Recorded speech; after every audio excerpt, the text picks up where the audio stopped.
विद्या मंदिर पळशुनेशाची विद्यार्थिनी इयत्ता 6वी मध्ये शिकते. माझ्या मराठीचे बोल कौतुके, परे अमृताची ही पैजा जिंके, असा मराठीचा अभिमान सांगणाऱ्या संत ज्ञानेश्वरांच्या छोट्या बहिणीशी म्हणजेच मुक्ताईची गोष्ट सांगणार आहे. वेळ दुपारची. ज्ञानेश्वर माधुकरी मागत होते.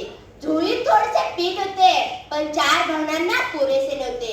म्हणून ते एका घराजवळ आले आणि म्हणाले, ओम भिक्षां देहि, ओम भिक्षां देहि. आतून एक कर्मठ माणूस आला आणि त्याने दार बंद केले. ज्ञानेश्वर पुढे निघाले. पुन्हा त्या कर्मठ माणसाने दार उघडले आणि म्हणाला, ए पोरा, इकडे इकडे इकडे इकडे, संन्यासातच पोगणार आहे तू, भिक्षा पाहिजे का तुला? हे घे पीठ. पीठ म्हणून झुळीमध्ये मातीच टाकली. ज्ञानेश्वर मान खाली घालून पुढे निघाले. पुन्हा त्या कर्मठ माणसाने जुई ओढली आणि म्हणाला, अरे थांब थांब, या भाकरी पण घेऊन जा. असं का रे डोळे फाडून बघतोस? चल निघ, भिक्षा मागतोय. संध्याकाळ झाली होती. इकडे मुक्ताईने विठ्ठलाच्या मूर्तीसमोर सांडपात लावली. ही मूर्ती तेवढीच तिच्या आईबाबांची आठवण. ती हात जोडून रामरक्षा म्हणायला लागली.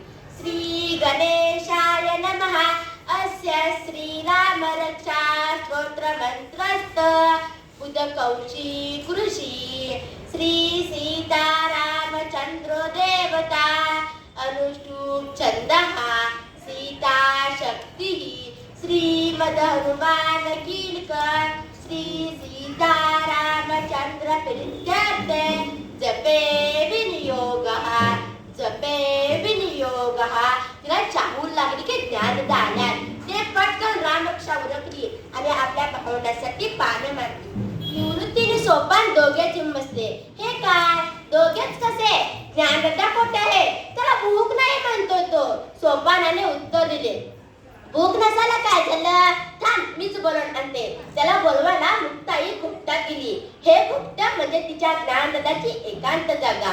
गवत रुतलेल्या जागेत तो लहर येईल तेव्हा जाऊन बसायचा. दादाची जुळी तर इथे आहे. अगं बाई, या जुळीत तर माती आणि शेणाच्या गोवऱ्या कोणा दुष्टानच केलं असणारे. म्हणूनच दादा विसरून बसलाय. ए ज्ञानदादा, ताटी उघडा ना, ताटी उघडा ज्ञानदादा.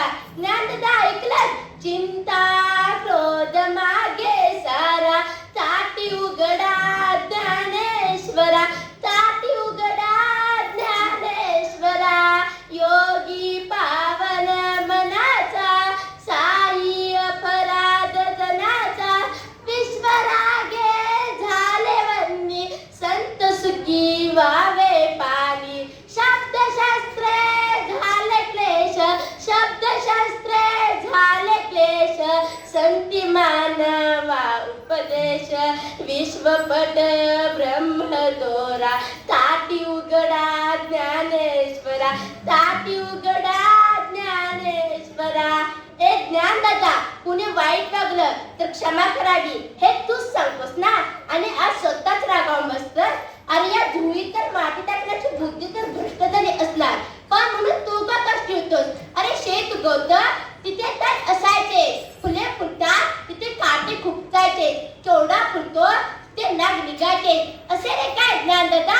सारे जग जरी अग्नीसारखं दाहक झालं तरी संतांनी पाण्यासारखं शीतल असायला हवं. दाताने जीभ चावली तर कोणी बत्तीशी तोडतं का? अरे या उर्मट लोकांमुळे साऱ्या जगावर असायचं. तुम्हा संत मंडळीतून खूप मोठी जबाबदारी आहे. तुम्ही अवघ्या विश्वाला तारायला हवं. हे मी सांगायला पाहिजे का रे ज्ञानदादा? हे दमणारे मी ज्ञानदादा, चुकले माझे पाऊल. तुला तुझ्या बहिणीची दया येत का नाही? क्षमा करणं या लोकांना. तुझ्यावर जीवापार प्रेम करणाऱ्या दीनदुबळ्या लोकांसाठी दार उघड. अंधारात साचपडणाऱ्या या समाजासाठी दार उघड. ज्ञानाचा दिवा लावण्यासाठी दार उघड. तुझं सामर्थ्य दाखवण्यासाठी दार उघड. दार उघड दादा, दार उघड. विश्व कल्याणासाठी घालीत असलेली साथ ऐकून ज्ञानेश्वर खडबडून जागे झाले. मुक्ताईने त्यांच्या आयुष्यात पसरलेल्या नैराश्यांचा काळ दूर केला. ज्ञानेश्वर धावतून दार उघडले आणि दारात उभे राहिलेल्या मुक्ताईला उचलून घेतले आणि म्हणाले, मुक्ता, तू आज माझी उधार कीर्ती झालीस. तू मला संतांच्या ठाई असणाऱ्या गुणांची आठवण करून दिलीस. मला आता विश्व कल्याण चक्रात भाग घ्यायचा आहे. खरोखरच मुक्ताईने प्रत्यक्ष जीवनात अध्यात्म कसे जगावे हे ज्ञानेश्वरांना दाखवले. टाकून दिले आहे. आपणही मुक्ताईकडे सर्वांसाठी एक मागणी मागूया.